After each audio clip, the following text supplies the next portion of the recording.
Assalamualaikum warahmatullahi wabarakatuh. Masih bersama dengan Irafiki TV. Semoga Allah Subhanahu wa taala selalu memberikan hidayah, taufik, inayah dan mendapatkan syafaat Rasulullah sallallahu alaihi wasallam. Penasaran dengan ceramah ini? Yuk kita tonton. Apakah orang masuk surga karena tidak punya dosa? Ibu-ibu, apakah orang masuk surga karena tidak punya dosa? Kalau orang masuk surga tidak punya dosa, maka tidak ada isinya surga kecuali Muhammad sallallahu alaihi wasallam. Hanya satu manusia yang tidak punya dosa, dialah baginda kita Muhammad sallallahu alaihi wasallam. Kalau kita ini, nih, muka-muka penuh dosa semua ini, Pak. Lalu kenapa orang bisa masuk surga? Ketika ditimbang pahalamu dengan keburukanmu, timbang punya timbang, ternyata lebih banyak pahala kebaikanmu daripada dosamu, akhirnya kau masuk surga. Itu sebabnya. Maka ibu-ibu, memasak adalah pahala. Maka mulai besok masaklah. Apa hebatnya kalau ibu memasak? Apa hebatnya kalau ibu-ibu memasak di rumah? Satu, jelas halalnya. Ibu masak jelas halalnya. Masakan di luar belum tentu halal. Ayam potong, hati-hati. Banyak ayam potong yang mungkin bangkai. Banyak ayam potong yang mungkin tidak halal. Kenapa? Karena yang memotong bukan orang Islam. Banyak ayam potong barangkali haram. Kenapa? Karena dipotong bukan atas nama Allah. Pernahlah saya melihat orang ayam potong, Pak. Dia potong ayam, tidak dia baca basmalah. Kan itu kalau orang potong ayam satu ekor, satu basmalah. Bismillahirrahmanirrahim. Ambil lagi, bismillahirrahmanirrahim. Ini penjual ayam potong, dia potong ayam 30, Pak. Dia cuma bilang bismillahirrahmanirrahim kali 30. Tidak boleh, bos. Satu ekor, satu bismillah. Hai bapak, saudara-saudara sekalian. R-E-N-A. Sekarang A. Apa itu A?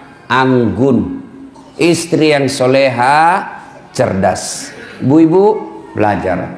Kalau ibu tidak belajar, siapa yang didik anak? Ibu bahkan repot ketika ibu tidak punya pendidikan agama. Bagaimana cara mentransfer ilmu agama ke anak kalau tidak ada yang kita transfer? Ada ibu ditanya sama anaknya, "Mak, kenapa tahun lahirnya Nabi disebut tahun gajah?" Apa dia bilang mamanya? "Karena bukan tahun kambing, Nak."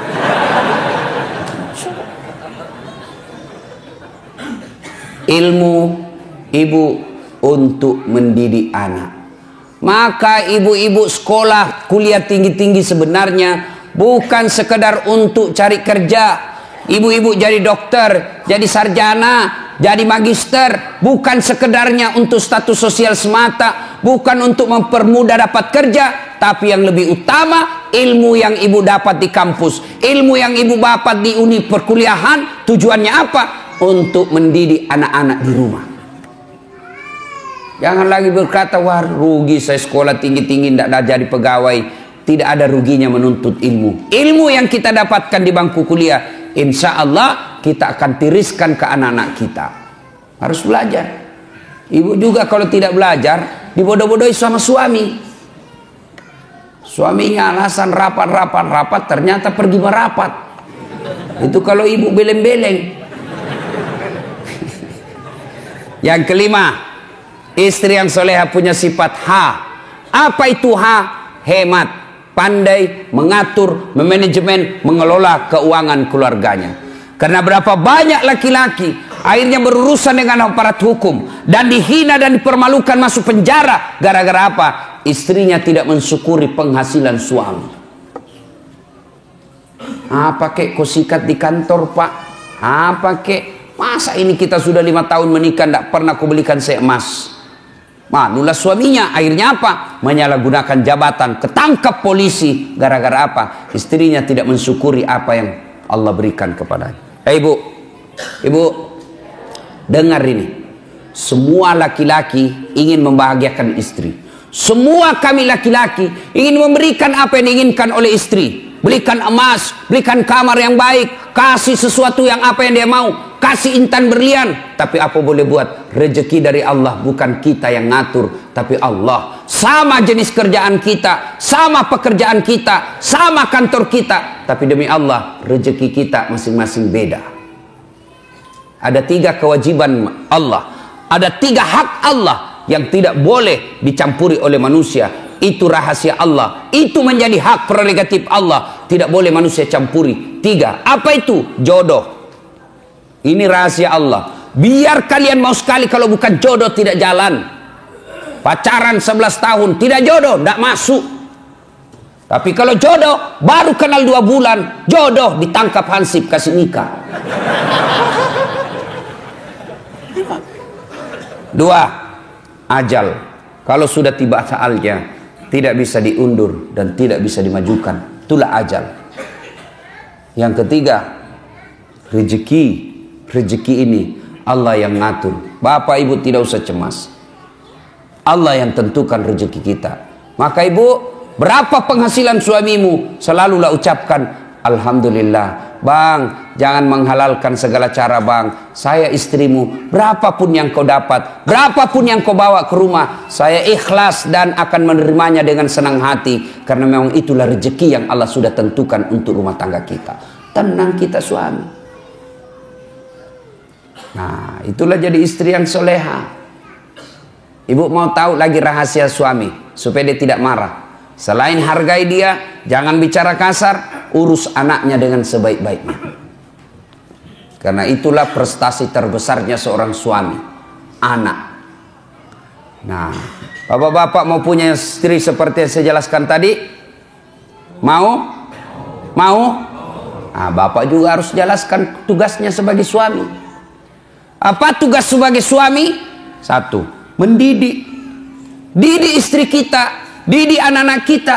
Gimana kita mau mendidik istri kalau kita sendiri tidak bisa memberikan teladan? Dan mendidik istri tidak sekedar mengharapkan apa yang didapat di bangku kuliah, tapi mendidiknya harus kita memberikan contoh yang baik. Tidak mungkin istri kita bisa sholat subuh lebih awal kalau suaminya sendiri sudah jam 7 masih tidur. Tidak mungkin istri kita bisa berbicara yang santun kalau kita laki-laki setiap marah kasar ngomongnya. Engkau goblok memang kau. Apa dia tahu ini si gendut hitam, pulang kau di rumahmu. Apa? Sepertilah Rasulullah Muhammad SAW. Beliau rumah tangganya beliau kecil. Coba lihat, baca itu sejarah hidup rumah tangga Rasulullah. Rumah beliau dijelaskan oleh riwayat kalau beliau berdiri sholat jamaah, kepalanya Rasulullah tersentuh dengan plafonnya. Bayangkan kecilnya itu rumah Rasulullah. Kalau beliau sujud berjamaah dengan Aisyah, kepalanya Aisyah mengenai kakinya Rasulullah Muhammad SAW. Begitu kecilnya rumahnya. Tapi beliau dalam keadaan rumah yang kecil itu, baiti jannati, rumahku laksana surga bagiku. Kenapa Rasulullah? 1, karena Rasulullah memberikan keteladanan, memuliakan istrinya, tidak pernah menghina istrinya, tidak pernah kasar bicara sama istrinya, tidak pernah menyakiti hati istri beliau, padahal beliau punya istri 11. Bapak berapa istri? 1. Kenapa 1? Hah? Pernah dengar cerita orang kaya banyak sekali amalnya Pak, diadili, namun panggil tersangka 10 maju, rumah berapa? 5, mobil alhamdulillah sesuai jumlah keluarga, anak saya 5, masing-masing saya belikan mobil, istri juga saya 7. Sedekah alhamdulillah saya membangun 1 masjid, orang-orang miskin saya bantu. Haji alhamdulillah 2 kali haji, umroh tiap tahun.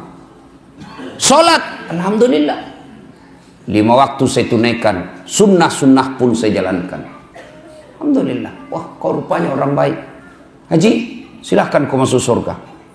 Masuklah dia surga. Tinggal beberapa langkah masuk dalam surga, dipanggil kembali sama malaikat. Haji, haji, haji, tunggu dulu. apalagi malaikat. Nah, ini tunggu dulu. Masih ada satu pertanyaan yang luput ini. Apa? Berapa istrimu? 1. Kenapa cuma 1? Kau kuat banyak duit, rumahmu saja 5, mobilmu 7, banyak uangmu, kenapa 1? Saya takut sama istriku Tuhan. Ini pelanggaran besar. Kau lebih takut sama istrimu daripada Tuhanmu. Ini syirik, masuk ke neraka. Makanya bapak-bapak hati-hati Pak. Marah ibu-ibu di belakang. Bapak saudara-saudara sekalian ya.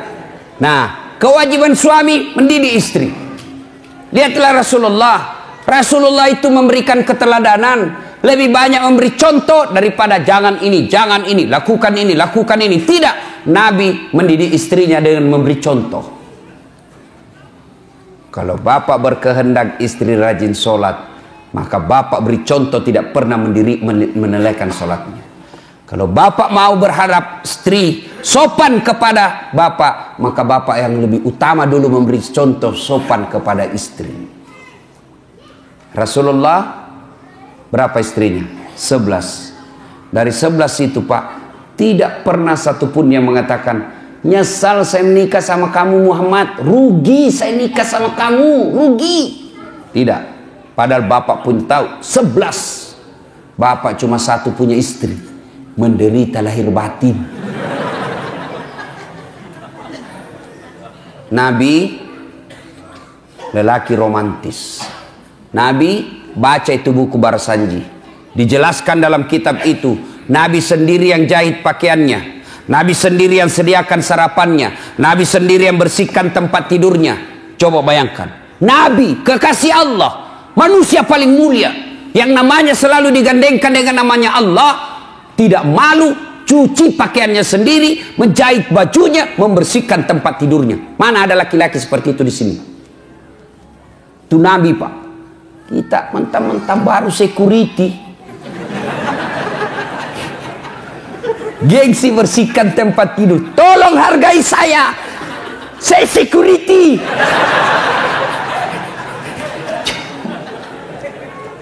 Itulah Rasulullah, tidak malu bersihkan tempat tidurnya. Coba mulai besok Pak, memperbaiki diri rumah tangga kita, berikan contoh yang teladan yang baik. Jangan pernah kasar bicara sama istri. Nabi romantis, begitu romantisnya Nabi, Masya Allah. Minum, beliau kalau minum, setiap minum begini, coba saya kasih contoh ya. Oh ini ada yang sudah terbuka. Misal Pak ya, beliau minum. Bismillahirrahmanirrahim. Dia kasih istrinya. Hebatnya lagi, bekas bibirnya istrinya yang diminum. Jadi beliau minum gini, kasih lagi istri, minum lagi setetuk, kasih lagi istri. Hebatnya bekas bibirnya istrinya. Coba kalau bapak minum bekas bibir istri. Kenapa bang? Bau betul mulutmu.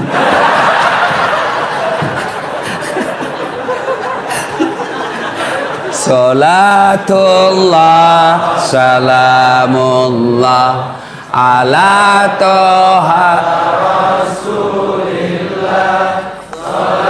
Salatullah salamullah ala yasin habibillah. Alhamdulillah. Berikutnya, sudah punya suami, punya istri, hamil, melahirkan anak. Kewajiban bersama antara orang tua kepada anaknya. Apa kewajibannya? 1, lahir anakmu, kasih nama yang baik. Nama yang baik nama artis? Bukan. Nama yang baik nama selebriti? Bukan. Nama yang baik, nama yang ada doa dan harapan kebaikan di dalamnya. Kasihlah nama-nama sahabat Nabi. Nah, saya kasih kau nama Khalid. Ini Khalid, salah satu sahabat Nabi yang menjadi panglima perangnya Umar bin Khattab, dibawa kepemimpinan komandonya Khalid bin Walid.